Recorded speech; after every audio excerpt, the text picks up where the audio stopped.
Hi, everyone. Ian Berhill here. We're just waiting for committee members to join the meeting, but we should be getting going any minute here.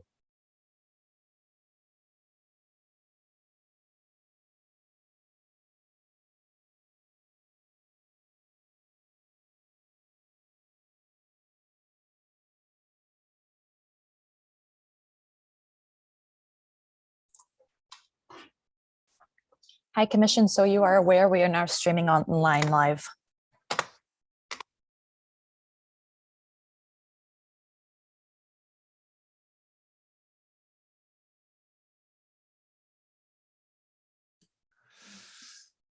Hello, everybody. Hello.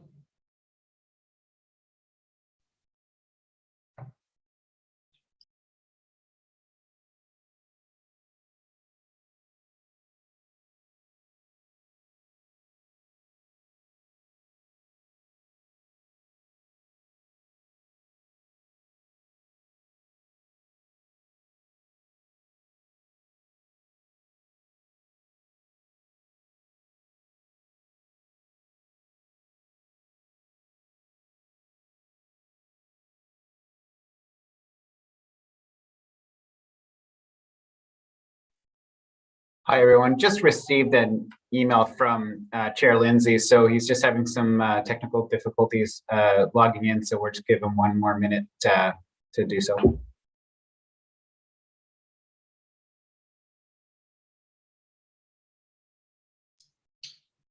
Ian, while we're waiting, is it going to be at your side that you will be showing the PowerPoint and then progressing it?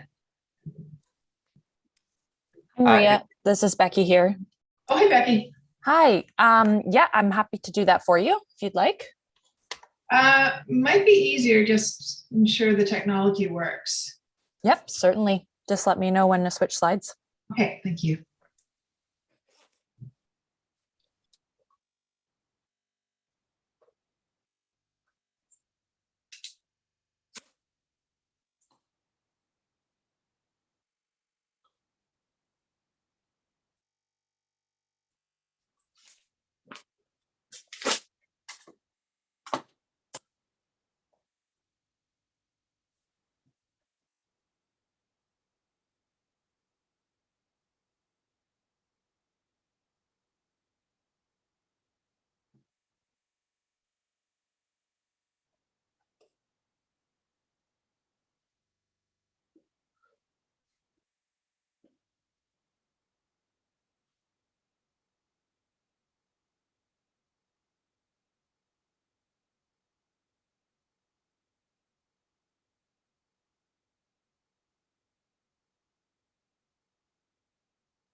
Good afternoon. Hello. Sorry to keep you waiting. Richard Lindsay here. Did you start without me? No, we haven't, Mr. Chair. Well, I appreciate you waiting. Sorry, I could not find the Zoom link. Apologies to the members, staff, and guests. Okay, well, I'll call the meeting to order and try and pull up the agenda. So first item is the approval of the agenda. Is everybody happy with that agenda, or is there anything anyone would like to add?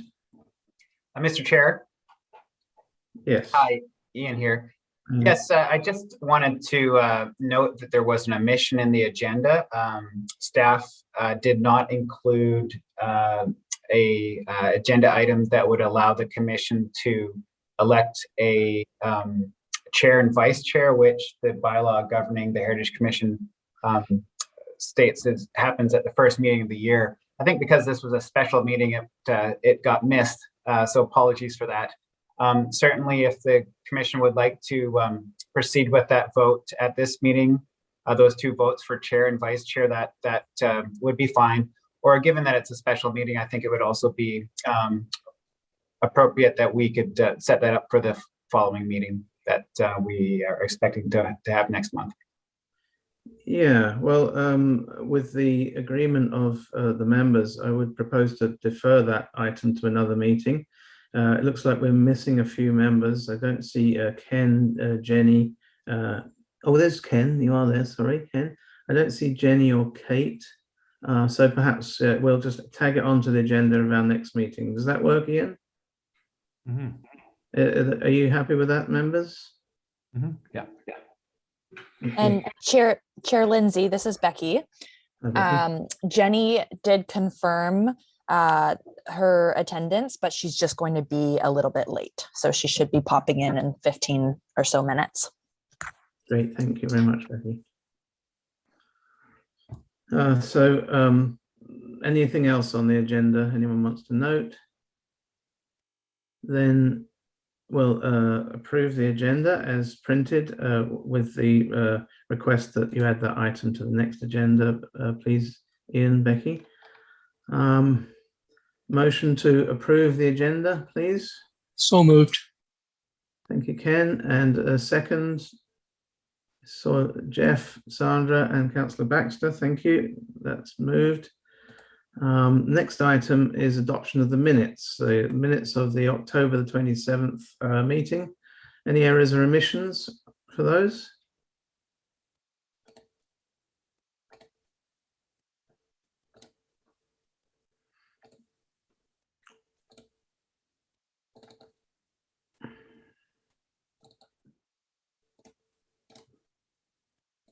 Move adoption of the minutes of the October 27th meeting.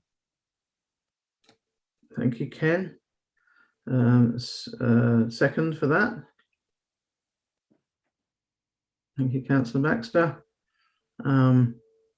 Any discussion? All those in favour? Jeff, Mark, Sandra.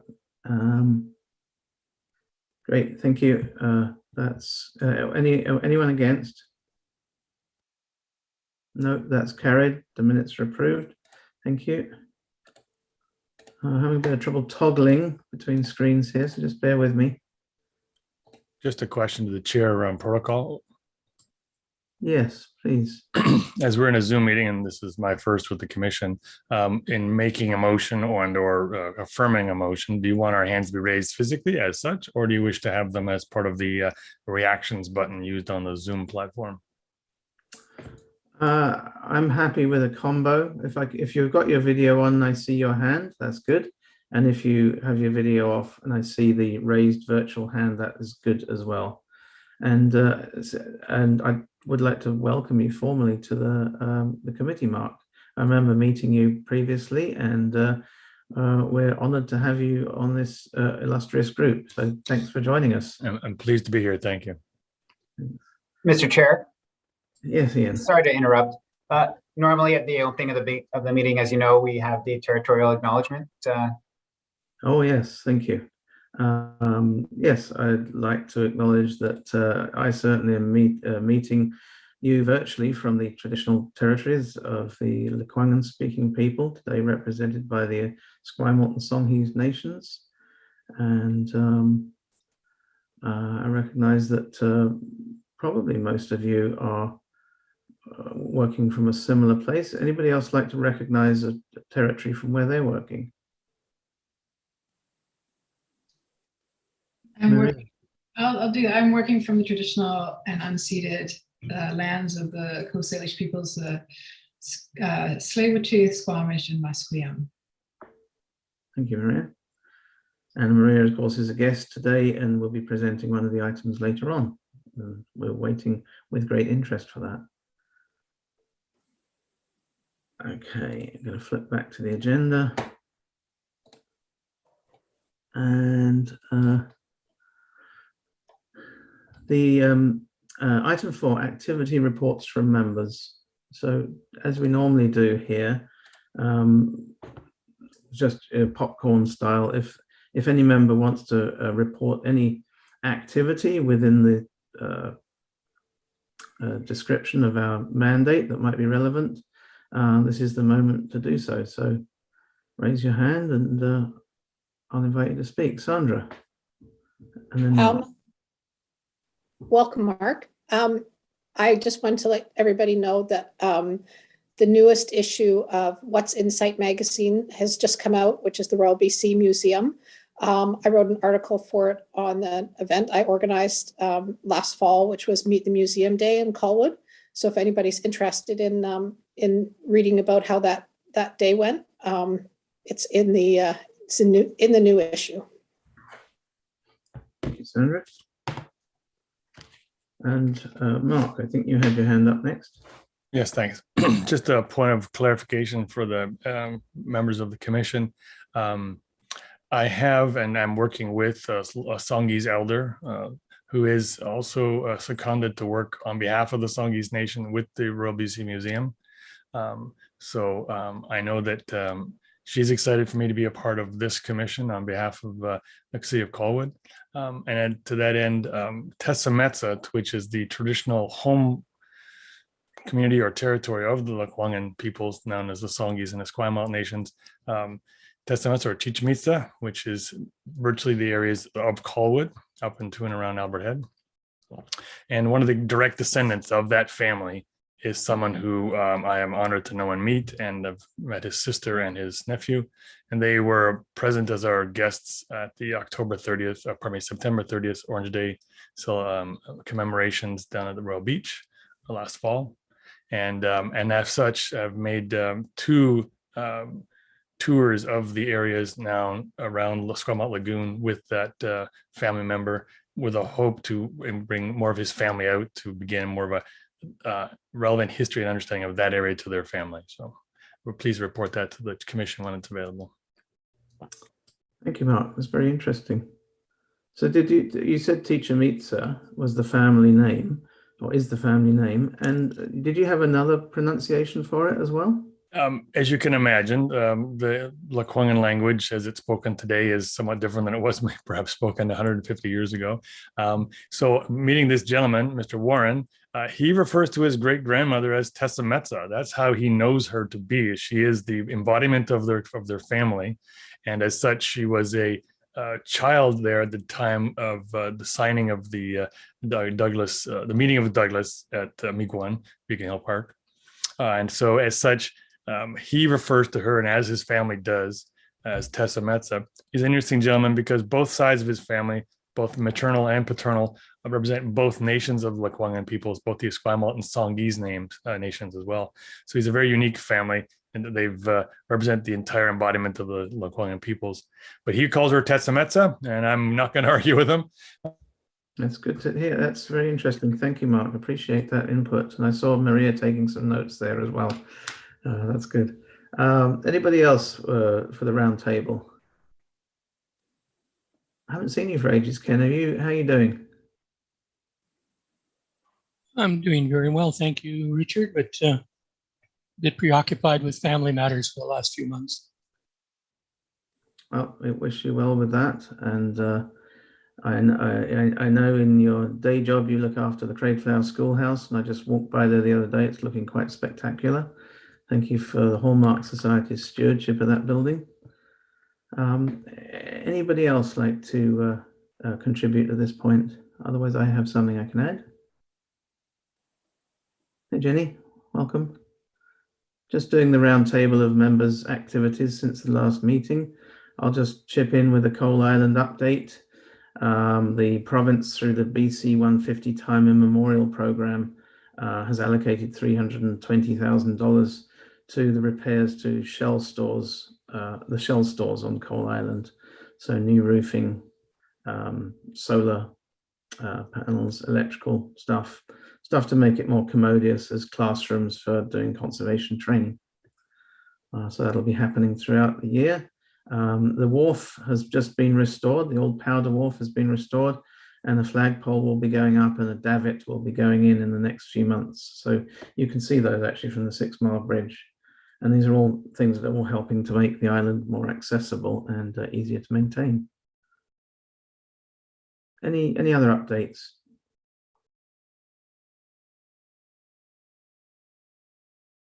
Richard, regarding Coal Island, will the province engage with the Department of Defense and somehow acquire access to Coal Island from Colwood? That's a good question, Ken, and I know why you're asking that. There isn't really any decent place to embark to get across to Coal Island. And I know you've tried many times because you have a kayak, I think, Ken.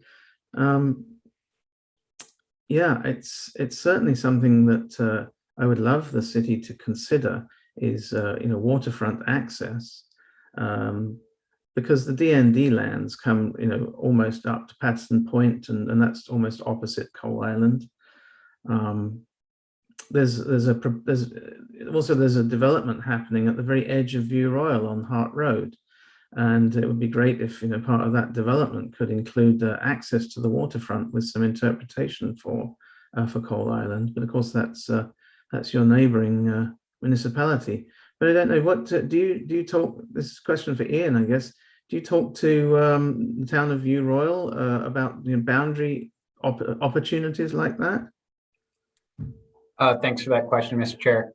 I had my hand up earlier just to speak to some conversations we've had, not with View Royal. I don't believe we've ever discussed a boundary adjustment as relates to Coal Island, but we are in conversation with Parks Canada, who have offered funding to the city to support the feasibility studies and research into a new urban national park in Colwood.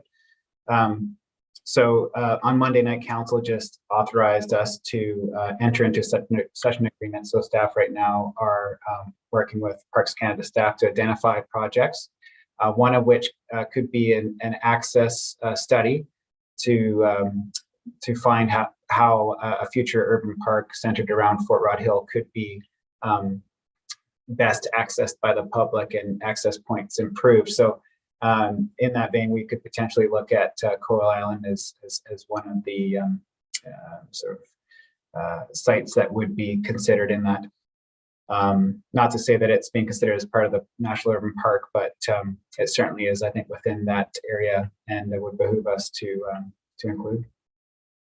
And I should say the conversations we're having with Parks Canada are in relation solely to the lands that are currently not part of the treaty settlement negotiations with local First Nations. We're keeping our work to the lands that Parks Canada has suggested could be part of a future national park that aren't currently part of a treaty settlement process. Thanks, Ian. Any follow-up on that, Ken? No, it's just that the Hart Road site is interesting, but unfortunately that end is mud flats for half the day, so it's not really a good access site. The best site's at DND near the diving school. Yeah, or the one that the Hudson Bay Company chose for its wharf to service Esquimalt Farm, Captain Langford's farm. That's actually a really, historically, was the right location chosen by the Puget Sound Agricultural Company. I would suggest it's a great location now. Anyway, we digress. Any more updates?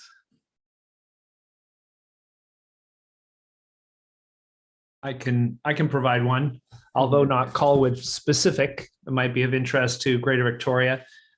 We've just received funding actually from City of Victoria for a film on the story pole at Mequon Beacon Hill Park, working with Chief David Mungo Knox, descendant of Mungo Martin. So that's an exciting project, and the original cedar tree was in Souk. So we've found footage in the archives of the tugboat dragging this pole into the Inner Harbor, and the journey in 1956.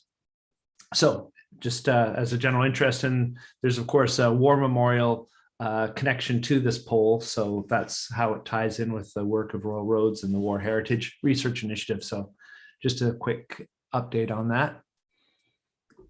Thanks, Jeff. And Jeff and I went out to the Esquimalt Naval Military Museum earlier this week, and I spent my time looking at their drawings collection, or looking at the records of their drawings collection. And Jenny, you might be interested to know, if you haven't already been, that I certainly saw 4 or 5 records relating to Royal Roads and Hatley Park there. Okay, anything else from the group?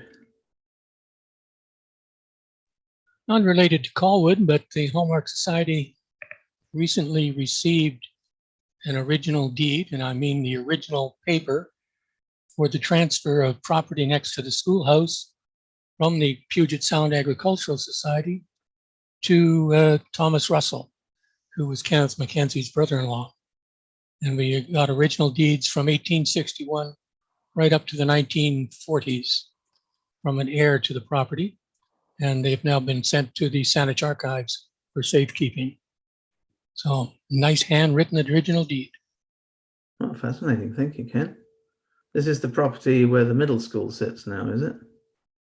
That is correct. The property was purchased, as near as we can tell, about 1910 by a Royal Naval officer who was assigned to Esquimalt, and I believe was the lieutenant commander in charge of stores at the time.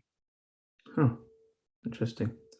Well, fun fact, in my Coal Island research, I've been researching the various magazine keepers on the island, and Richard Lodrick and Mary Ann Downer, they had 3 children that they brought up on the island, and one of them married the last school teacher at the original Craigflower schoolhouse that the Hallmark is in, and they lived together in the schoolhouse. Small world. All right, last chance, anyone? Okay, thank you. Let's move on to our Jenny. I had a sorry, Jenny. comment or a question, actually, and really just hoping this is an opportunity to throw it out to the group somewhat as an update. I had an inquiry into the archives here at Royal Roads recently about a painting that somebody has. It's a watercolor painting, so say dated 1883, and is supposed to be a picture of Hatley Park, which is why it's of interest to us. It's curious though, because Hatley Park didn't get that name until 1889. But I just wondered if anybody has any expertise on tracking down signatures of artists, or looking at the provenance of paintings when all you have to go on is the painting itself. So if anyone has any suggestions, I'd be grateful. Yeah, it looked like a tricky one.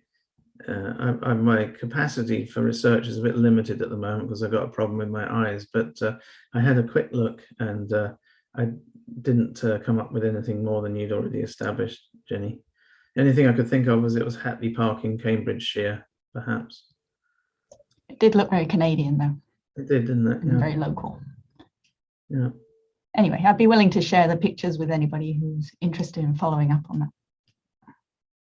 Can I take it, given our collective fascination, that you'd all like to have a look at this?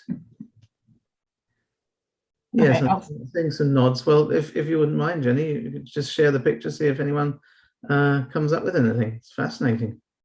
Okay, if I have permission, I'll circulate to the email group. Okay. Please do. Okay. Yep. Ken. You're muted. Just concurring on wanting to share the picture. Thank you. Sorry, Ken, could you repeat that? No, I'm just concurring, Richard, that I would like to share the picture that Jenny has. Oh, thank you. Yes, excellent. Okay. The next, so moving on to the next item then, item 5, new business. Would you like to introduce this one, Ian?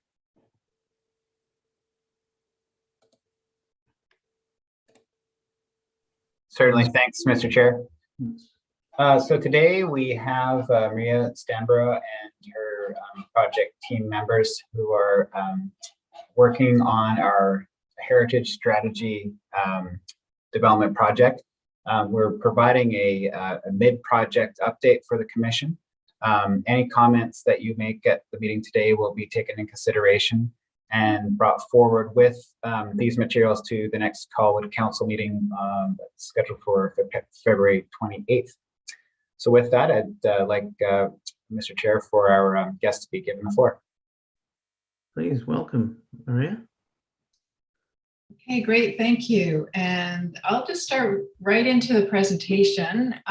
Becky, if you can bring it up to the first page, and I just want to, when it shows up, the first page are images that we took on our visit to Colwood. So these are images from the site visit, which was back in October. And you can advance it to the next slide. So the presentation agenda is welcome and introductions. And I realize there are people on the meeting today who haven't met myself or other members of the team before. So we'll do that just after the agenda. The timeline review, research highlights, outreach to the Squire Milton Songhees First Nations, the summary from the November 26th workshop with the CHC, a thematic review from the stakeholder consultation, the public survey results, and it says to date, but it's closed now, so we can say that that's the complete survey results, next steps, and questions and comments.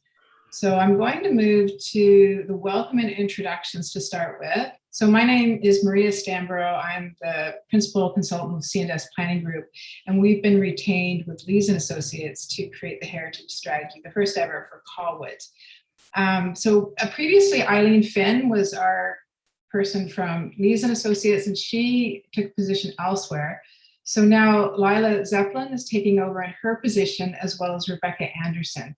And Lila couldn't be on the call today. She had a family emergency, but Rebecca's on the call. Do you want to just say a hello, Rebecca? Sure. Hi, it's nice to be here today. I'm with Lees & Associates. We specialize in monument and memorial design.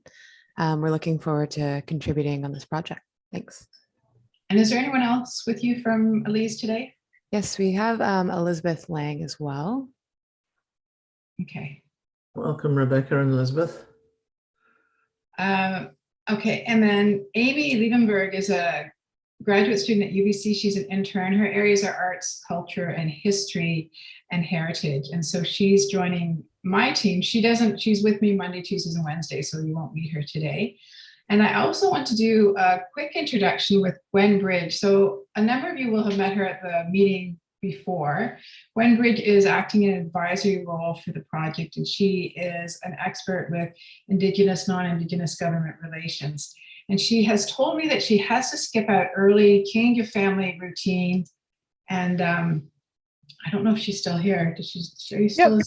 Okay, great, Gwen. So Gwen, I'm going to ask you if you can do something that we're going to do near the end of the meeting. If you can do a quick introduction for yourself, as well as maybe talk a little bit about the work you did in Mission. And so we can sort of get a context for that. Sure. Thank you, Maria. And thank you all for having me here today. And I'm happy to support this project. My name's Gwen, and I'm a member of the Satellite Cree Nation that's in Alberta, and I work here now in BC in the Okanagan. I've been working with First Nations and tribal entities for 20 years, both in the States and Canada. I'm a consultant, and I do all kinds of work in Indigenous engagement and training on Indigenous engagement and best practices and negotiations and those types of things. So Maria asked me to speak briefly to you guys about some of the work that I've done with the District of Mission. The District of Mission was embarking upon the development design of their Mission Waterfront project, which is a large urban development, multi-use development. And they had wanted to make sure that the engagement with First Nations proceeded in a good way. So they asked me to help support some of their thinking and advise them on some of the best practices that I've come across in my work. So I did that, and they were working on the Mission Waterfront project, and as a sort of confined development opportunity and a defined project within the scope of the district's activities. So we worked on that for a while and really thought about the engagement with First Nations in relation to that particular project. What became clear for them and for me after a while was that in order to do effective work on this particular development opportunity, what needed to happen was to have sort of an umbrella set of guidance, a principle-based set of guidance for all the activities of the District of Mission to guide them towards or making advancements in reconciliation. DRIPA had recently been signed, and so we really took that as an opportunity to demonstrate the commitment District of Mission has to its neighbors and partners, both on the Mission Waterfront project, but across all of their activities. So they asked for a set of principles, a second set of reconciliation principles, which would guide all of their work, including on this particular project. So I drafted them for them, and Mayor and Council approved them in 2021, I believe. It's been about a year, I think, that they've been working under these council adopted principles, which is really following in other municipalities in their desire to become a city of reconciliation.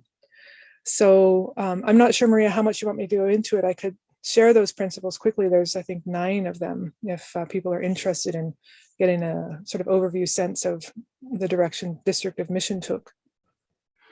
I think we have time, and I think it would be of interest. That's Mr. Chair, do you think we should share that? Yes, please do. Okay, great. I'll share my screen and just run through them briefly with you. Oh, I cannot share. Okay, now let's see if I can do that here again.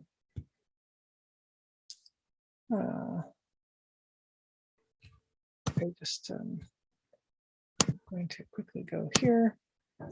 So if you can see these District of Mission principles, looks like, yeah, April was this where this work culminated with the mayor and council.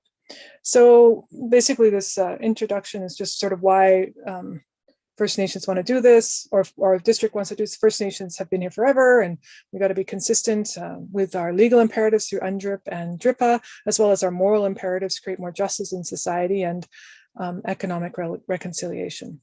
There's this background document which sort of builds on the work that Canada had done, builds on the work that BC had done, builds on work of other municipalities across Canada. Again, this is from 2021. There's been ongoing work.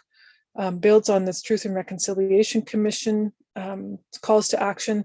So we looked at all of this sort of guidance, these principle-based guidances, both at the municipal, federal, and provincial level, and with this Truth and Reconciliation Commission. We looked at the examples from the City of Vancouver, the City of Toronto, their type of commitments to reconciliation, City of Montreal. We take a look at, well, what does reconciliation mean as we're considering it as a municipal entity? And then these are the principles. And sorry, I'm rushing a bit, but I had a change in my schedule, and my kids, I have to pick up my kids today. So I do apologize for this little rush, but happy to obviously share more in depth if you wanted to. So the first principle here is reconciliation occurs through the development of government to government relationships based on the recognition of Indigenous rights. Consistent with DRIPA, but the District of Mission, and along with these other cities, really wanted to make sure that this guidance was a little closer to them in terms of their day-to-day activities. Local governments are crucial to the implementation of UNDRIP and the TRC calls to action. This recognition of of the various sovereign relationships, this is really important for them to be responsive to recognizing the Indigenous perspectives around their own sovereignty. And thirdly, they wanted to make sure that the work that they were doing would be co-created. So they really wanted to think about how they manage their relationships so that they were very, very collaborative. And so they thought about things like ways to facilitate ongoing dialogue through, in this case, reconciliation dialogues and community-to-community forums. Since this work sort of bubbled out of the economic opportunities that were presented by the Mission Waterfront development, they really wanted to recognize the economic partnerships that could come from those types of work. They're also doing other work in parks management and in other types of service-based relationships, but they wanted to capture that. And so they wanted to think about their relationship and collaboration with First Nations, informing their policy work, right? Their economic and land development policy. They wanted to have these opportunities and commitment to continuously learn about Indigenous peoples' cultural traditions and laws. And we heard from Mark, thanks Mark for sharing about your relationship development with local people, local First Nations. First Nations always reiterate the importance of relationship over action, over planning, all of that kind of stuff. So they recognized that and wanted to continue that. And just again, to reiterate this notion that collaboration was really important on anything that would impact First Nations. So yeah, across all the fronts.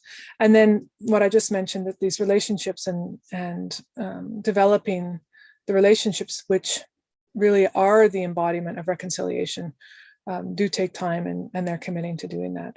And finally, they understood that there's these dual sets of laws. There's the sort of Indigenous set of laws and the Western or the Canadian set of laws, and that indeed no set of law is more valid than the other, and we have to find these ways to work together. And that's really, really consistent with UNDRIP and indeed even DRIPA. So, you know, being open to those conversations. I use a framework that's called ethical space to begin exploring how we think about reconciliation in relation to the interaction between these two sets of laws, or as you've heard, these two ways of seeing or these two ways of knowing. So, so they wanted to make sure that they're always questioning their assumptions about the validity of one set of laws over the other. And really, that's kind of the approach they took. That's what they've agreed to do. And it's sort of the District of Mission uses these principles to inform all of its relationships with First Nations. I think after these were adopted, they went into play in relation to the Mission Waterfront project. And I was even surprised, and I've worked for First Nations for a long time, because often what happens is when you go to First Nations and you have an initiative or a development or a proposal, First Nations will sit and listen to the project, and then they'll say, well, what about all of these issues? You know, the title, the longstanding history, the relationship. Why aren't you municipal government, or you province, or you federal government listening to us and responding? So when these principles, when the district went out to share about the project initiative with the First Nations, and there were 6 of them, it was really excellent, because we said, okay, here are these principles. You know, basically what these principles say is, we've heard you and we're doing our best to begin to commit to these things, and this is the way, through this principled approach, that we do that. And so First Nations, I think, really felt, okay, we've been heard, we've been listened to, there's been this response. And so what they said is basically, let's get down to business.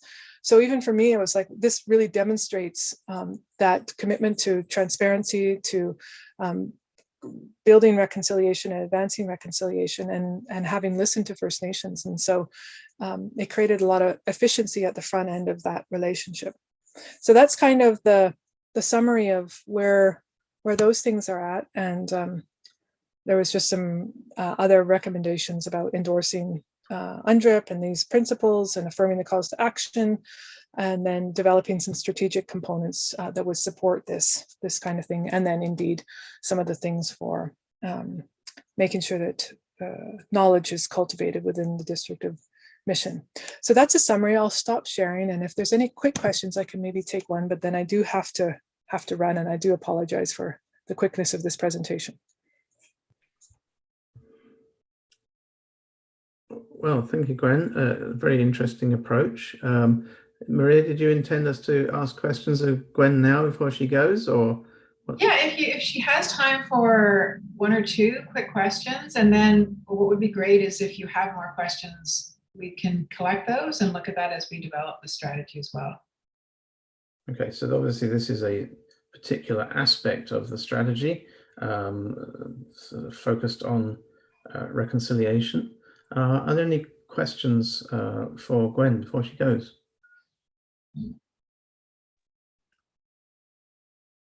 Mark. Gwen, through the chair, in recognition of the work done with the City of Mission and the engagement with the local nations that came to the table, is Colwood going to follow a similar format? Because I know in our agenda package there is a summary of engagement that has been held with the Lekwungen peoples here. Were you a part of that? Will you be reporting on that, or is Marie going to pick that up? I'll have to pick that up today, and but that's going to be ongoing as well, work with the project. And so the first part of the question regarding the Colwood strategy for the engagement, would Colwood and the commission be using the similar example of the mission initiative? And again, that would be something that would be explored, I think, in the heritage strategy. It's more of an example, and there's a number of examples from different communities, and I think every community will approach it differently. It's like heritage is different in every community, how it's approached. This would be approached that would be suitable and appropriate for the community, the local government, and how it would be implemented. It's a model, and I think it's a really interesting model. Yeah, so interesting, that aspect whereby relationship is between the First Nation and the provincial government and the federal government, and yet this is a municipally driven engagement program. So there has to be an acknowledge if Maria and you and your team are engaging with the Indigenous nations, with the Esquimalt and Songhees nations, that from what you were presenting, Gwen, that you acknowledge that there's the government-to-government relationship, but this work that's happening at the municipal level is intended to underscore that relationship and strengthen it. Yes, it demonstrates this responsive and reactiveness to the agenda of reconciliation across all governmental levels. And I think when First Nations view that, they're reassured that everyone's got the same goal in mind in a way. So. Mm-hmm. And from your own observations of the process that's underway, and I think this is probably behind Mark's question, are we going about it the right way? Are Indigenous people co-creating this with us as we speak, or are they going to be late to the party? Well, I think that it's a principle-based approach. So the intentions are to constantly co-create. I think I do a lot of work across a lot of different relationships. And one of the things in this sort of transitionary time to full reconciliation or full partnership is the acknowledgement that this is going to take time. This is an evolution. And what these principles do is set that intention. And we're constantly working to that, like constantly striving towards that goal. And not every project is able to fully co-design at this point. The key point in that relationship, in that thing, because my point to others too is that you don't necessarily want to stop things, but you want to continuously build that approach. And that what's most important is the transparency to First Nations in that, to say, okay, well, we're building this intentionality, we're building these strategies, this project is ongoing. Are there ways that this project can catch up, or are we able to continue this project such that we can acknowledge its limitations? Because and I'm not saying this is it for this project, but oftentimes there's capacity and timeline, human resource types limitations, which would constrain an initiative in the short term, right? And so my point to a lot of people is be transparent about that and demonstrate your commitment and plans for how to, make that snowball bigger and bigger over time. Thank you, Gwen. Yeah, thank you. I do have to run. Kids are now waiting. So I'm sorry, I love to have these discussions and hopefully they can continue, but thank you for your time. Yes, thank you. Thank you, Gwen. Back to you, Maria. Okay, thank you, Chair. And we can go back to the presentation, the PowerPoint, Becky.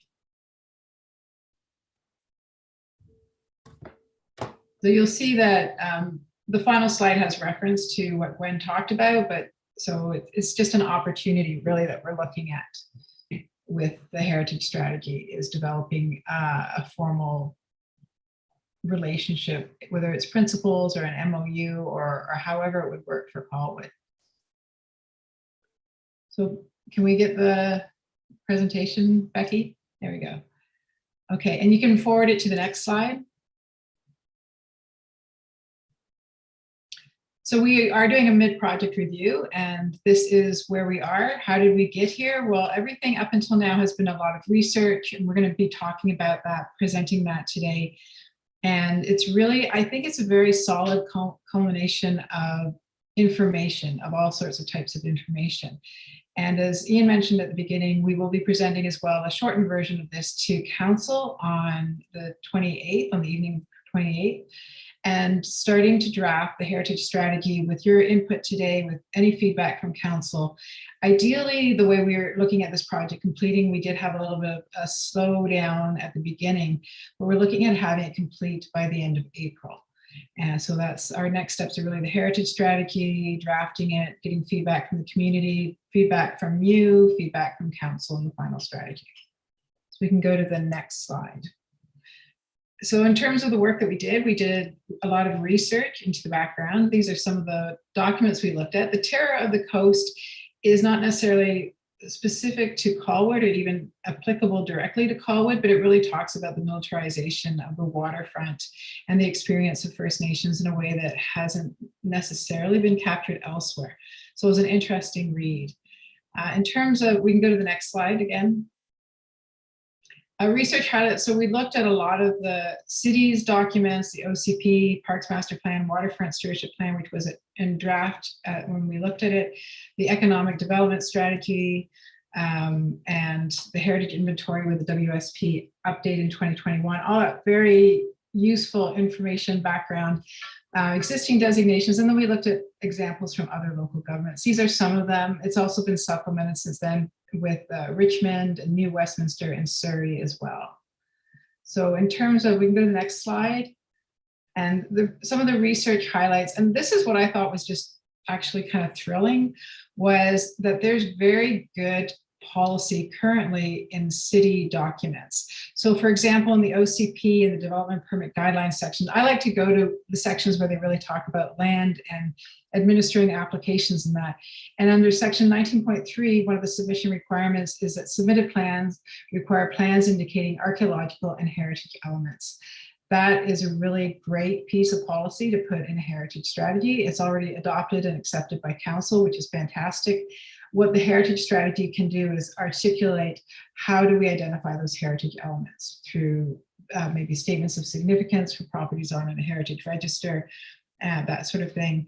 And there's similar policy throughout the documents that we looked at. So we can go to the next slide. This is the summary snapshot from the workshop that we had with the CHC back in November. And I just thought it's an interesting visual for you to look at. It shows the three sections of the workshop. The first was a SWOT analysis. The middle was looking at the question of what it means to be a national leader in heritage and in heritage conservation. And it starts with the local, the bullet point in the middle moves out to the provincial, the federal, and also recognizing Indigenous levels of government. And then the third section is the map of Colwood. And this was about as kind of hands-on as we could get, but the Chair Lindsay had wanted to do some mapping. And it was a fantastically engaging process. A lot of ideas, a lot of comments came from the CHC through this. So we can go to the next slide. These are some of the highlights from that workshop. There's a lot more in the report that I think you've all received, so you'll have the much more detailed information. What really was key was the idea of complexity and layers of heritage, and that just gets reiterated throughout our research. The resources available from the Community Heritage Commission members themselves is fantastic. And some of the themes that emerged, what we found were things like travel routes, the evolution of the Galloping Goose Trail from the one route from Victoria to Colwood and now into a trail that also leads you to a more quiet experience of some of the neighborhoods. The Maritime Trail from time immemorial to the present. The places have many meanings like Hatley Castle and grounds. And Jeff shared with me the statement of significance. I for Hatley Castle and grounds. There's so much information in there. Settler community formation is part of the heritage, and also recognizing TRC and UNDRIP as applied to heritage, some of what Gwen touched on in terms of applying it to local government. And ecological heritage, environment, and sustainability, not in contradiction to heritage, but as a complement to heritage. So there's a lot to work from that workshop. So the next slide, please. So the outreach to Esquimalt and Songhees First Nations, we've touched on this. You've met Gwen now, and she's spoken to the approach to develop a relationship. What we're really seeking to establish with the Esquimalt and Songhees is that there's a relationship that provides a partnership and a benefit to them. And Gwen has identified that the opportunity to have recognition of Indigenous cultures in a community is of interest to local First Nations. So that's one of the things that we did put forward in our communications with them as part of ongoing local government planning, park naming, interpretive signage, public education, that sort of thing, as well as identifying sites of significant cultural heritage and how we might work together to protect and recognize these areas.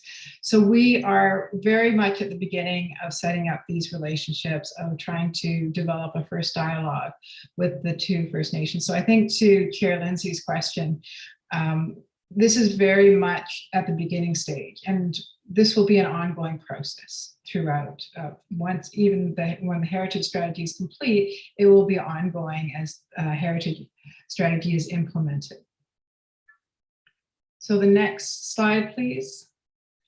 We did stakeholder consultations. Letters were sent to all the owners of heritage inventory houses, and we didn't receive any pushback, which I thought was really positive. We had only 4 people contact us, and they were really curious and wanting more information. They were interested in the opportunity, the potential of a heritage grants program for a heritage home.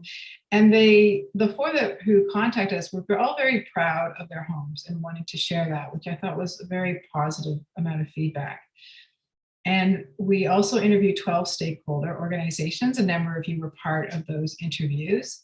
And there were a number of emerging themes also from the stakeholder consultation. So Indigenous cultural heritage was one of the foremost ideas that came forward. The balancing and layers. So this is a theme that I think is going to really be underlying the whole heritage strategy, that there's different experiences, different histories. There's not just one heritage. And there's also layers of time as evolution happens, as things change, as a place becomes something else and then something else again. The development in Colwood and the loss of heritage was noted quite a bit. The presence of existing sites that are quite significant were recognized as both a bonus to the community, and also they might overshadow the more modest heritage. So trying to find a balance with that. Creating awareness and experience, I'll touch on that in the next slide, and then partnerships. What I thought was really positive from the stakeholder consultation was that Parks Canada, Royal Roads, Tourism Victoria, Royal BC Museum, really everyone was interested in ensuring partnerships and working together to recognize the heritage, to support the heritage of the community. Next slide, please. So creating awareness and experience, this was also a theme that was reflected, I think, in the survey, which I'll touch on in a minute. But the idea that because there's so much loss of the tangible heritage, the older buildings, the farmhouses or the large lots of land that may have been farms, the rapid development, that there's a need to find ways to convey the history and heritage of the community that may rely on non-tangible heritage. So the example of the Emily Carr plaque that went up was really seen as a successful heritage sign. It was recognized that this was an arts and culture initiative, but it actually spoke to also the heritage of the community. And the idea of not to tell just one story of a place. So for instance, the Galloping Goose Trail, once the railway line, Colwood was just, for some people, it was just a day trip to get out of Victoria and then go back home. So there's the complexity even of any one sort of heritage marker of the community. And we can recognize that through signage, through different ways of experiencing places. And the next slide, please. So the survey results, you were looking for the Community Heritage Commission, where you're looking for trying to understand what the community really felt was important. And I think the survey results were very good. This postcard went out to all the households in Colwood, and the timing was challenging. It was at the beginning of the new year. The survey actually went live right before the holidays and then stayed open until February 9th. But I think the postcard was very successful in getting people to do the survey. Next slide, please. So this is an example from the survey. This is the survey results, and this is similar to other responses to other questions.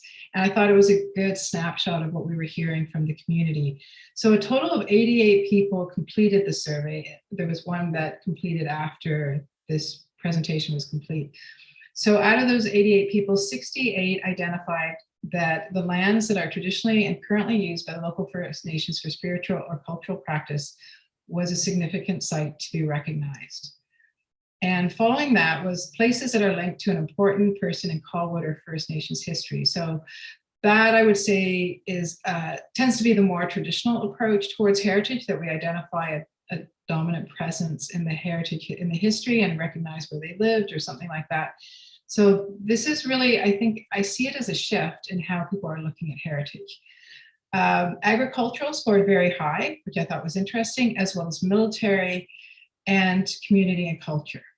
And then what scored very low was commercial and business sites. I'd be interested to hear your feedback. And my takeaway from that, and also from having looked at the economic development strategy, is that Colwood doesn't have necessarily a center, a main street, a gathering spot.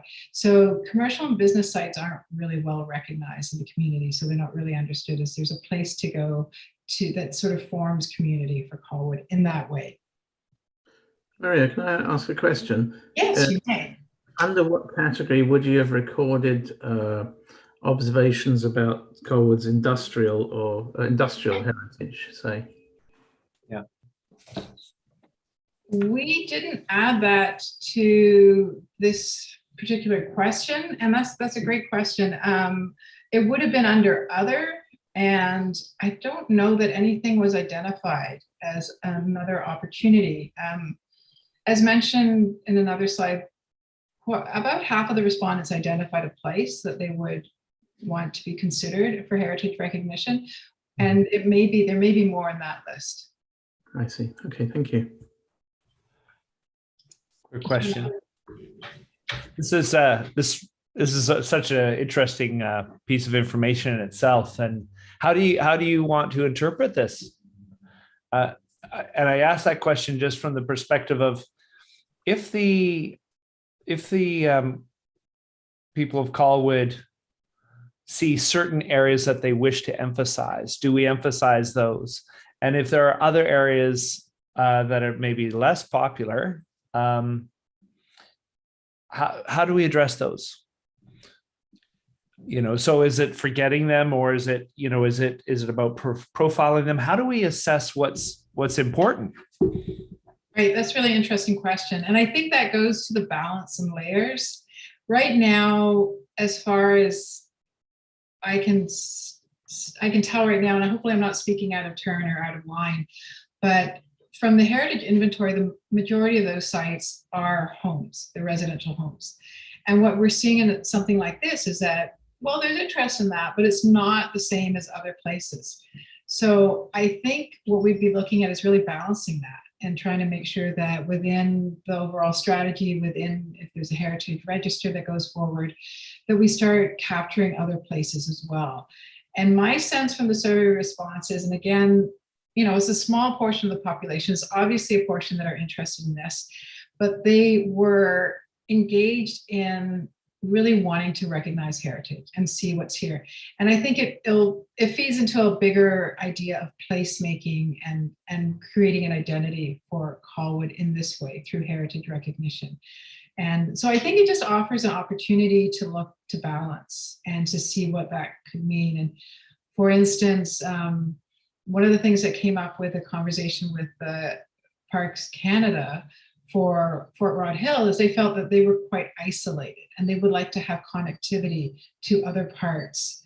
And I think that's a really interesting opportunity to consider. Maybe that's what gets explored as well with the project that Ian mentioned at the beginning, to look at making a national park, to making it connectivity from one place to another. I think what they said is they are so close to Royal Roads, and yet there's no easy way for anyone to get from them to the lands of Royal Roads.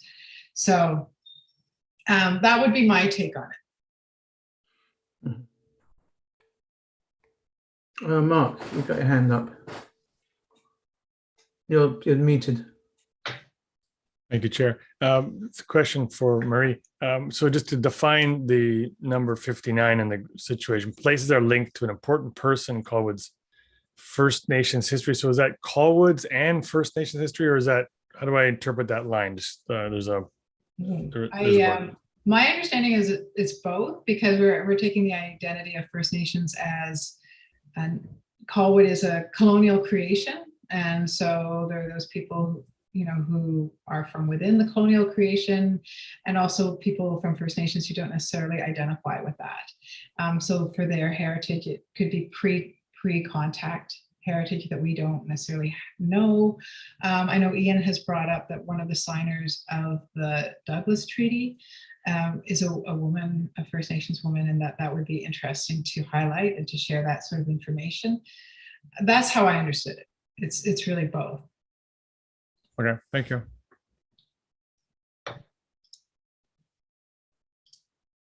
Any other questions? Well, I guess I got one going back to my industry question. Sometimes, as somebody mentioned to me once, you do the engagement, but then you also have to bring your own professional expertise to bear when you're seeing naturally occurring gaps. I would suggest the public doesn't know what it doesn't know.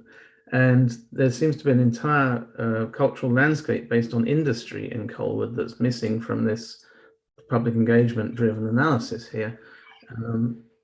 And I don't think it's because people aren't interested in it, as I don't think they know about it. And I think they would enjoy and feel more strongly connected and realize that their municipality is so much richer if that were to be part of the heritage strategy. So I'm just putting it out there. I know from my own research that lumber, brick, lime, sand and gravel, tanning and water were the natural resources and commerce that was, shaped the landscape that forms modern Colwood. Right. Thank you. And I would have to agree with the chair on that, because my knowledge of water extraction and harvesting was done, it principally changed the landscape, as well as the mining works and the excavations done in around the area around the Hatley Castle areas, and of course the famous Colwood gravel pit here, which has a huge historical and anthropological history as well. That's of heritage value. We've got this mammoth tooth that's recorded of being found in that area some time ago. More to the point, though, that I've met men from the National Research Center having come to study the materials there and then compare it to the monuments and stones that the Lekwungen peoples refer to as the work of Halish, their creator, and having in a way of teaching people lessons, turn them into stone. And some of these stones that exist in the Lekwungen territories are the subject of great intrigue by the science people because of their uniqueness to the location. But yeah, I think that the Colwood gravel pits and whatever it was called, and the fact that that's historically and anthropologically a unique space, it's worth highlighting, I think. Yeah. Thank you. Anything else? If I may, Mr. Chair, I think, I'd like to echo what Richard and Mark have said, that industrial heritage element. I think about the Galloping Goose bike trail that goes by some of the areas that take us past the 6 Mile Pub and the quarry area there. Sorry, not the quarry area. What was there, Richard? I'm just the lime kilns. The lime kilns. And to that, I would also add natural heritage. I'm just wondering, and I think Mark was alluding to that in terms of how, and there's perceived as cultural heritage. Yet there's also a lot of natural heritage in the area, would we say? So there's obviously this is a work in progress and some really interesting ideas here. I'm also wondering about that tangible, intangible element too, if we need to give room for that. Yeah, I certainly heard Maria talking about the non-tangible elements being important, because a lot of the cultural landscapes that are cherished by people are hard to see. So I think I heard you mention that, Maria, but by all means answer Jeff's question. Yeah, I would say just to something that you don't see is the comments that people left, and there were a number of landscapes that were identified by people as significant areas. So I think that will definitely feed in to the heritage strategy. I've made notes of that, what may be missing. And I'll talk a little bit to the intangible, tangible heritage perhaps at the end, if I think I've touched on that. I think it is, yeah, I think there's lots of opportunity to do that. Okay. Excellent. So please carry on, Maria. Just wanted to clarify on the subject of intangible, which is the landscape, which is the plant material specifically. I noticed on the maps you shared, there were 2 heritage trees identified. I, for one, would like to nominate several more, and wonder how just a sidebar how that's done. But I think that some of the cultural values of some of the significant trees that are still available in Colwood is profound, and I think that would have to be, as Ray would allude to, is one of those intangibles that people can be directed to and can talk about. But there are still some trees that are surviving. There are apex species that are beautiful examples of their kind, and we should do our best to keep them around for others to see.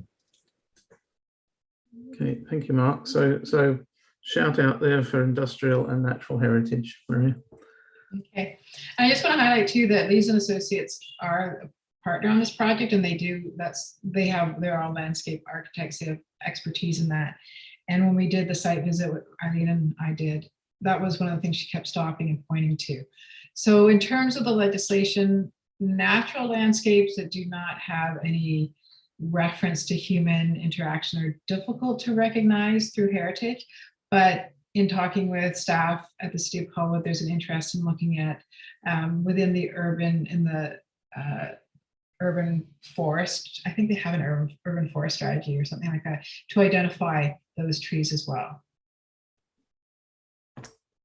Yes, thanks, Maria. Good point. Okay. Thank you. We can go to the next slide now. This is kind of highlighting the survey results. So very supportive of incorporating Indigenous cultural heritage and recognition of significant cultural landscapes. Again, this thrills me. I feel very comfortable reaching out to the Longhees and the Songhees and Esquimalt First Nations, because this is, to me, a significant shift in how heritage has been viewed in the past. I've been doing this for 14 years, and I think this is very exciting. I think there's a shift in awareness in the public in general. There was support for a heritage register, also fantastic, but there was caution about how it is created, how landowners are involved, and the process is transparent. This again would be a council decision whether to go forward with this, but I was just pleased with the response from the public. There was very little saying, no, don't do this. Most of it was, yes, find a way to recognize what heritage is here.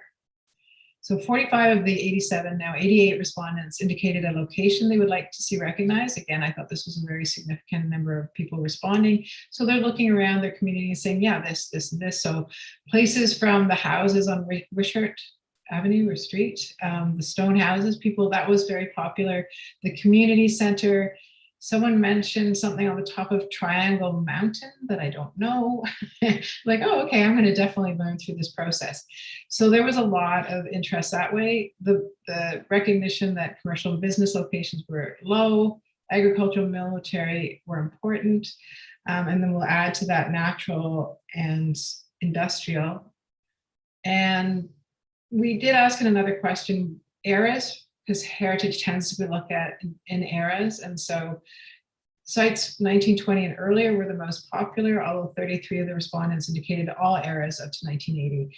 1980 is fairly current for heritage. I don't think, there's no timeline that heritage has to be within, And there is one property on the heritage inventory that's from the 1980s, which is why that was included. So next slide. And this is our, I think, the concluding slide. So as I mentioned in the beginning, we'll be presenting to council on the 28th. And from your feedback today, I've already got some of that and more, I would hope. And from the feedback from council, we'd be looking to draft the heritage strategy. And the heritage strategy is really a wayfinding tool for implementation. So we will make recommendations of what steps could be taken. And then it's really up to, you know, once that gets endorsed by council, it's up to the city to implement those steps. So it's not necessarily doing the work of creating a heritage register, but just saying we haven't heard a lot of pushback to the idea of a heritage register. So we understand that this could be supported, and we do see the merits and value of that. So that's what the heritage strategy does. In terms of opportunities, there were some interesting things that came up through this process. So heritage is a consideration with master planning of development sites. In particular, Colwood Corners, I spoke to the development team that are doing the master plan for that, and they were very excited about how to bring in heritage to this. And a lot of that is about placemaking. People are moving to different communities and they're looking for a sense of what that community is. And if you can incorporate heritage, either tangible or intangible, a sense of place within that, it really adds to the experience of people living in the community. That there are other protocols for Colwood to consider for developing positive working relationships with the local First Nations. So that's one example that Gwen spoke about for Mission. And there are others like MOUs. Prince George has an MOU. Nanaimo has an MOU that they've had for 20 years. So there's all different ways to approach that. That heritage signage could complement the wayfinding strategy that cities embarked on. And this is my personal favorite, and hopefully I don't go on too long about this, but there's a recognition of intangible cultural heritage through cultural landscapes on the Heritage Register. So for me, this is a place, I've been taxing my brain at the first meeting that we had with you, at the workshop we had with you, is really to look at how this heritage strategy, Chair Lindsay said, you know, how do we make this something that is bold, that may push the provincial legislation to re-examine itself. The provincial legislation has 1845 as a cutoff for archaeological sites, 1846 is heritage. What that does in effect, and it doesn't say it explicitly, but there's a sense that when they drew the boundaries of BC, that suddenly Indigenous culture was kind of dead. It was archaeological, and settler culture was what was going to be recognized through heritage. It was done for expediency at the time. They were just developing this legislation. But for me, adding a cultural landscape to the Heritage Register that has Indigenous importance, that has use that has not necessarily ended. It may have been from 2,000 years ago or longer to the present. And that really kind of explodes this idea of heritage being a very specific time frame. And also it really, to me, ignites the idea that Indigenous culture is not archaeology. It's not completed in the past, that it continues. And it adds this complement of relationship building. So that's kind of where I think, I'm hoping, again, that was one of the things we haven't gotten there yet, but I'm really hoping to develop that conversation with the Songhees and Esquimalt, and to see if there's one or two cultural landscapes that could be identified for the Heritage Register in time, done in partnership with the First Nations. That is our presentation, and we can go to the last slide. I think it's just questions, comments, thoughts. So if there's anything you would like to add at this point or ask me about, I'll hand that over to your chair.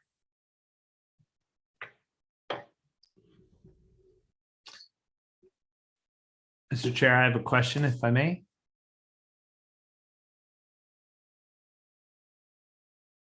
Yes, please, Jeff. Okay, great. Thanks, Maria. Great presentation. Lots of lots of ideas that are in play, and certainly I'm sure there's more work to be done here to build this out. You know, it's interesting at this stage when we do planning to think about, you know, what does it all mean and what are our values and the overall aim and purpose of this plan. So is it, you know, for example, in speaking to Tourism Victoria, you know, a marketing agency, you know, and there, I know that one of the things they're thinking about is this whole idea of dispersing visitors, moving them away from the inner harbor to other areas, right? So that's one way of thinking about heritage, is it's an attraction and you draw people to it. So, but there are of course many other reasons why we have heritage and why we celebrate and also commemorate heritage. So I guess that's one of the things I'd like to ask is, are we going to come around to those kinds of questions as to what exactly we're trying to do with this? Or is that something that you recommend, or is there a process, or do you have enough data right now to figure that out? That's a great question. I had a dream last night about explaining heritage to a class and it turned into total chaos because, as you know, heritage has no definition. There is no, this is what heritage is. So it really depends on every community and how they interpret that. And I think Colwood just comes at this at a really interesting time because you don't have a heritage strategy. You don't have what most communities have done for many years, which is quite traditional. You haven't done that. So I am starting to articulate through what I've heard the idea of what heritage is to the community, which is really starting with that idea of layers and complexity and, you know, many perspectives and many stories. And I think the thematic element's going to be very important to try and draw out themes in terms of what the community identifies as important and how is that recognized. And then the actual implementation is, there's not necessarily a lot of variety with that, but there's how do you do that to recognize the complexity and the layers. I think I just think it's a really interesting approach that I've heard from your community. Yeah, that's what I would say. This is not to be settled now, and that's something we can look at how to do that. You do have another opportunity to provide feedback into the draft heritage strategy. And potentially we could set up a workshop. I don't know exactly how the timing would work, but to maybe workshop some ideas or say, this is what we are, from our perspective, understanding is the heritage and heritage value to Colwood. What are we missing? What's not here? That sort of thing. These are the tools you can implement. And certainly every community approaches them differently. So what fits for Colwood? Does that answer your question? Yeah, it certainly provides some sense of where we're going. You know, I would say that, you know, we should be working towards a definition of what we think heritage is. I think there's some pieces that we could draw on.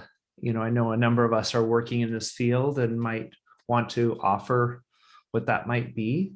I think, you know, when we talk about placemaking and sense of place, I'm hoping that we'll move beyond recommending that we place make, right? That we try to create sense of place. Like, I think we need to figure out why and where and to what end, right? Like there's, you know, we can use heritage for a lot of things, and we can use it for reconciliation. We can use it to create a stronger sense of community identity, you know, so there's some ways we can use it as opposed to just informing people about the past. So I see it's very exciting opportunity. But you know, this next part of the whole planning process is certainly very important, I think, to City of Colwood in terms of what the mayor and council think the direction, you know, what are we using heritage for, right? So, and I'm a professor, so don't get me started. So, but there's certainly a lot of opportunity that we can, I think a number of people here might want to speak to it. So maybe rather than putting you back on the spot, Maria, if I could just ask Ian to comment on what Jeff's saying here. It's kind of a process question. So is there an opportunity now that there's been this public engagement for members to check back in, look at what is being identified as the popular definition of heritage, look at gaps, and reconsider how the heritage that's being identified, how we're going to use it in the grand scheme of things, as perhaps a way of just doing a check for gaps along the way before Maria starts to drill down and complete the work. Well, thanks for that question, Mr. Chair. And yeah, I think most important for us, it was to get this kind of feedback at this midpoint in the project. So happy to facilitate, as Maria suggested, an additional workshop. We could potentially involve commission members and members of council potentially. So there's certainly flexibility in terms of staff's ability to support those types of additional tactics. We're hoping to move forward this year with the strategy and then also the registry. So I'll be talking about the Heritage Registry and some value-added pieces we're hoping to fund through a grant later on in the meeting. So there is that consideration of the hope that we can achieve both objectives in 2022. There's also proposed in the 2022 budget significant funding to assist with Indigenous protocol development and reconciliation efforts around developing protocols for communications and cultural matters with the Songhees and Esquimalt First Nations. So those are things that will also happen and assist us in our work in uncovering what is important from a heritage perspective in our community. Thanks, Ian. Yeah, so you've heard what Ian said, Jeff. Do you think an interim review, not to prevent this work getting done in a timely fashion, but just to do a check with members of the panel at the moment, members of the committee at the moment, and to answer some specific questions, would that be useful? I think so. Yeah, I do. I do think this is yes. There's so many different directions we can take this, and I think we have one chance to do this right. So it would be time well spent, I think. So this would be an extraordinary meeting, Ian, to fit with your existing timeline. Certainly, we can look at potential dates. We probably want to schedule it as soon as possible, given the where we're at with the project. We have at our disposal funding that is allocated by council to the commission for work within the umbrella of the commission's bylaw. So that could be utilized to fund the additional time that would be required of the consulting team. I'm just looking at the members. Is that something that the membership of the committee would be generally interested in supporting? Thank you, Mark. Seeing Sandra and Jeff nodding. And Josh. Hello, Josh. Hi. I've got my hand up. Sorry, I've been off. I've got this cold and I'm disgusting. So I don't want people to see me very much. I just had a question about what exactly we're checking in on. I was looking at that Gantt chart that Maria had flashed up on the screen. And, there was a stakeholder questionnaire, which I think we got the results of, and it led to some questions that I think were good and some comments that I think were good. I took Richard's point, the public doesn't always know what they don't know. So of course we should include industrial heritage. Of course we should include natural heritage. But I didn't view the questionnaire as being limiting. I thought it was just informative to what would come next. And then I noted that there's going to be a draft report followed by public engagement on the draft report coming up sometime next month.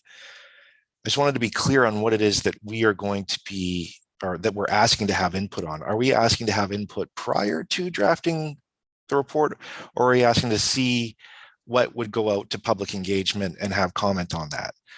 I have a suspicion that the committee would do better looking at not a blank page.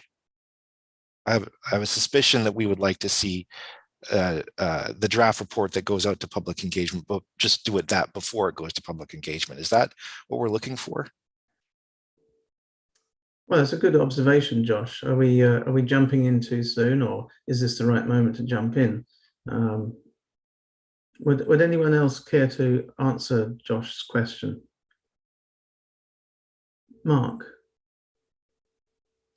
I thought prudent, as Josh articulates, that having the commission have an opportunity to view materials that would be going back out for the public's consumption and or engagement would be prudent and puts the commission fully informed of what's being asked and can help formulate and mold the questions as a commission would feel is necessary, because the commission is obviously a group of people who are much more informed than the average person in the community, and therefore to help better emphasize the questions needed to fill in the gaps that we've articulated here today. And one of those would be, would this strategy include putting in one of the TRC's references, number 79, specifically that speaks to heritage, as it specifically supports number 57, which is the engagement with the cities and municipalities of the country to recognize our First Peoples' histories and commemorate them in ways that are deemed appropriate. So that might be something we would want to review and put back out to clarify that's what the strategy would include. Mm-hmm. Anybody else want to? Oh, Ken, you got your hand up. Thank you, Richard.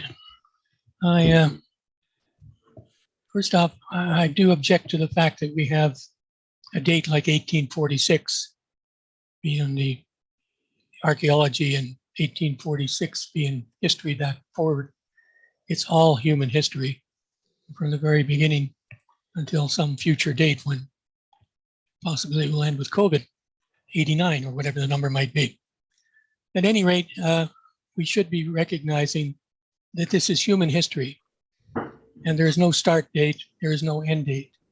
Sometime forward, when the First Nations achieve what they say the 7 generations of reconciliation, we have to be at a point where it is all tied together, all one peoples, not limited to one council or one commission's decisions. We are making decisions regarding, if you will, you can call it heritage if you like. We are making decisions now on what is going to be preserved as talismans, things that signify the future and the past of our histories, be it little stone houses or little signs. But we don't want to limit any part of that going forward. The Lekwungen peoples had contact with colonial aspects before 1846. They were growing potatoes over at Cadborough Bay. We know that. Okay, they were selling potatoes in 1846. They were selling potatoes to Fort Victoria, as a matter of fact. They were obviously well on their way. And I think that we have to make it a single line, not a start and a stop. There is no such thing as First Nations history and colonial history. It's all one line. We have to try and make it that way. So I'm just trying to get a longer viewpoint. I'm always reminded that the Spanish came to Mexico in what, 1505, 1506, something like that. And were there for 300 years before they decided to wander up the West Coast and make themselves known to the First Nations here. And in that 300 years, there was a lot of changes in their relationships. There was a lot of changes that went southwards towards Colombia, Peru, Venezuela, all those countries. Look at them and how they have changed over, if you will, the 500 years of colonial occupation. Where will we be in another 300 years? Trying to get a longer view. Thank you. Thank you, Ken. And just before I come to you, Ian, I'll just comment. I think, Ian, you made the point that council's marching orders to us opened the door for this long holistic view of cultural heritage in Colwood. So we thank Colwood for leaving that door wide open. And also, Maria, you mentioned in your introduction the unhelpful distinction between archaeology and historic places with this date, and that we're not beholden to that, or we're not artificially restricting this process using that date or those bold, unhelpful definitions. So I'm really confident in the way we're setting out in a good way here. Ian. Thank you, Mr. Chair. I just wanted to highlight that part of our project plan is to bring the draft heritage strategy document to the Commission as a first step for its endorsement prior to it then going to Council for approval or an endorsement prior to release for a final round of public engagement. So there's that iterative process built into our project plan. Mm-hmm.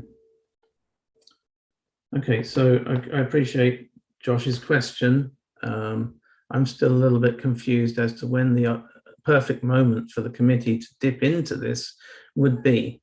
It's either before this document goes out for public consultation, or it's kind of right now before Maria does very much more with it. Those are the two intervention points that I'm seeing. If we, as a committee, look at it before it goes out for public consultation, we have an opportunity to change it. Or you see, Jeff's question is, are we asking the right questions of how we want to use our heritage? Because that will then have a bearing on the gaps that we see or the further questions we need to elicit from the public. Other members are seeing actual gaps in the themes, and we talked about those.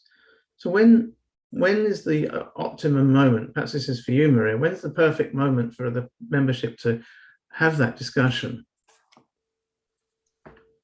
Thank you. I would say before it goes out to public consultation. Right now, you don't have really anything to go on. I do think you want something to refer to. And when it goes out to public consultation, it's not as if the draft strategy is going to be sent out there. It will be, we've got in our proposal a survey and follow up with stakeholders. So it's really just checking in, do we have this right? Are we missing anything here? So I think it would be, if there were an opportunity, it would be before the draft survey and stakeholder consultation happens. Because yeah, right now it would be very, very, very hypothetical. You wouldn't have really anything to move forward on. And I think one of the key elements in terms of this, how do we use heritage in this instance is going to be along the thematic ideas. And I think the CHC's feedback on the thematic elements and how those are recognized would be really valuable, even if we just structured a workshop around that. Because the actual, how do you do things in heritage?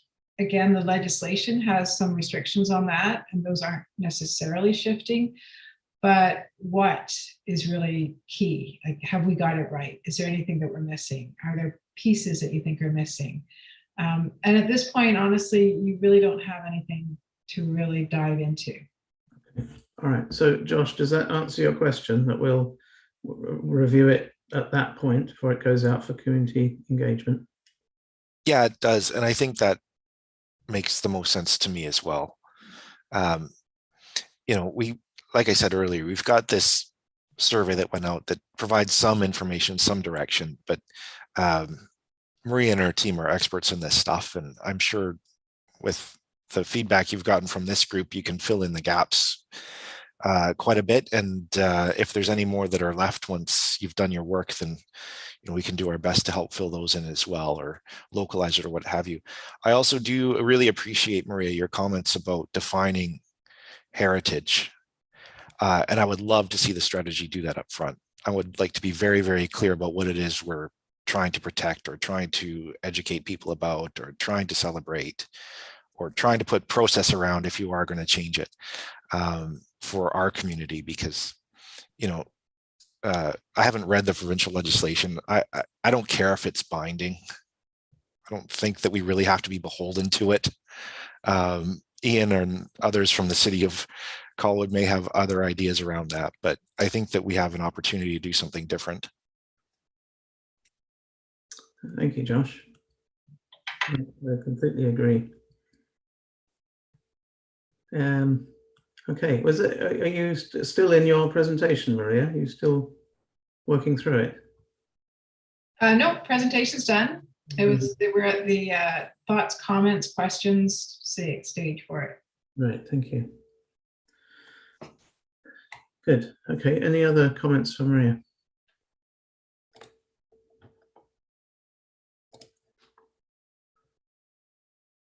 Okay. Well, we're still very happy to have you on board, Maria and team. It's a very interesting process, and obviously a strong team, and we look forward to that check back in when we can get together again and provide further input. Okay, thank you. All right, is the meeting continuing? Should we bow out at this point? It's up to you. You're welcome to stay, but it's not particularly relevant to what you're doing. Well, Ian, what do you think? Yours is the next item. I think it might be helpful for me to stay. I don't have a very long presentation. Okay, there you go. You get to stay with us, Maria. Okay, great. And I'll just let Rebecca and I think Elizabeth, you're free to leave now. Thank you so much for attending. Yes, thank you both. Thanks everyone for having us today. Bye. Thank you. Yeah, so over to you, Ian, for the next item. Thanks a lot, Mr. Chair. So we wanted to let the commission know that the city made an application to the Time Immemorial Grant Program. So it's a provincially funded grant program that provides monies for heritage undertakings. We submitted a application with input from Maria's team, so thank you very much for that. We were expecting to find out whether we were successful last week, but apparently there's been some delays. If we're successful, we would receive $40,000. And as proposed within the application, that would go to supplement our Heritage Registry project. So right now, we would have $40,000 for that project. It would increase that budget to over $80,000. And what we're proposing to do with that additional grant funding, if we're successful, would be to go beyond what had been previously envisioned through the Heritage Registry, focusing on built heritage, to expand to intangible heritage and heritage landscapes, with a focus on Indigenous landscapes and cultural meanings as it connects to places in Colwood, as well as non-dominant settler groups. So those are what we proposed in the grant application as the different focus points in that additional work. So we're excited about our chances. We think it's a really good fit in terms of what the program was asking for. And we think it would be a really excellent fit if we're successful with the Indigenous protocol development programs in terms of providing funding to deepen our relationship and our ability to meet our reconciliation obligations within the community. So happy to answer any questions you have. Thanks, Ian. Did anyone indicate when you might hear? Thanks for the question. We have not had feedback yet beyond the initial notification that our application was received. And as I said, we had previously understood February 9th to be the date at which we would find out. So I'm hoping it's very soon, and we'll certainly report to the commission as soon as we find out. Okay, thanks. I have no inside track on that. I'm currently on 3 months medical leave while I have treatment for my eyes, which has been causing me problems for a few months now. So I don't have any inside track on that. I will take the opportunity to mention that as part of the BC 150 Time Immemorial Initiative, which I was a key part of, the Heritage Legacy Fund was doubled. Another $5 million was invested in the Heritage Legacy Fund. So it's now an $11 million managed fund, and it will generate about $250,000 worth of interest each year, which will then be provided in grants to municipalities like Colwood and not-for-profits. And at the same time, a $5 million Indigenous Cultural Heritage Fund was formed. It's very similar to the Heritage Legacy Fund, which was formed in 2001. This is specifically for Indigenous-led projects, Indigenous-themed projects, and it's being held by the First Peoples Cultural Foundation, which is the investment arm of First Peoples Cultural Council. And in due course, they will provide a portal for accessing those funds. So there's all under the banner of BC 150 Time Immemorial, which is the sesquicentennial of British Columbia joining Confederation. Okay, I think that's the last item on the agenda. So is there any other business before we call the meeting to a close?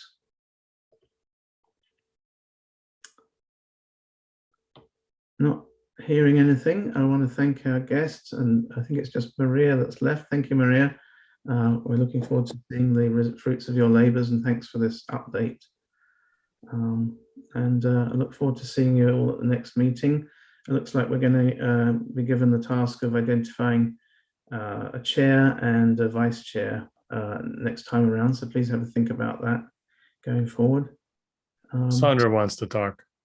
Sorry, Sandra. Far away. Oh, that's okay. I just wondered, can Ian or you, Richard, confirm the date of our next meeting right now, or approximately, if we know when it might be? Can staff help me out with that one? Yes, Chair. Thanks. This is a special meeting, so normally we do have that as part of the agenda. So thank you for asking for us to clarify that.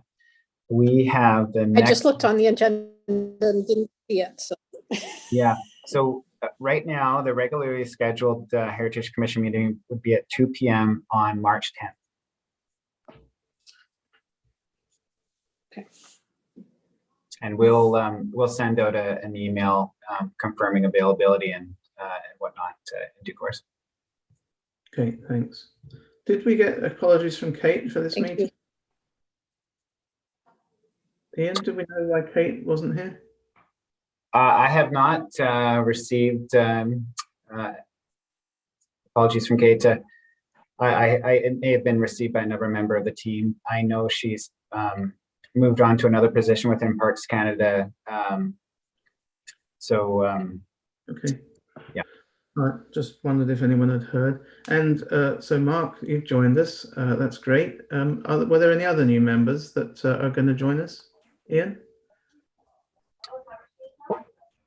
Actually, it just sprung to mind. I believe, I was speaking to Ms. Humble, it was probably about a month ago, about potentially a replacement member who would represent Parks Canada on our Waterfront Coastal Process Committee.